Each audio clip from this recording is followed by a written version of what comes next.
নমস্কার। এখানে দেখছেন এগুলি পেঁয়াজির ছবি।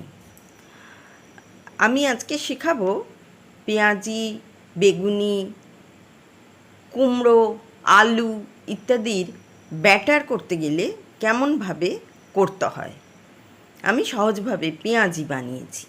এর জন্যে আমি নিয়েছি বড় টেবিল চামচের 3 চামচ বেসন আর 1 চামচ চালের গুঁড়ো। আপনারা যতই পরিমাণ করুন এই অনুপাতে মেশাবেন। এর সঙ্গে দিয়েছি একটু নুন, একটু খাবার সোডা, একটু কালো জিরে, একটু সাদা তিল। সমস্ত শুকনো উপকরণগুলি ভালোভাবে আগে মিশিয়ে নিতে হবে। এবার গ্লাসে নিয়েছি এতটুকুনি জল আমি নিয়েছি। আমি পেঁয়াজি করব, ব্যাটারটা একটু ঘন হবে। আর অন্যান্য ব্যাটারটা আপনারা আর একটু পাতলা করবেন যেন তাদের গায়েতে মেখে যায়।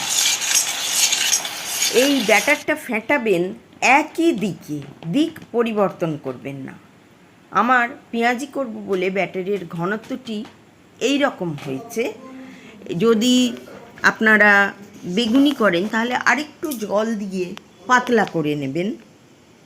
আলু, কুমড়োনি সবই ওইভাবেই জলের পরিমাণটা আরেকটু দিতে হবে।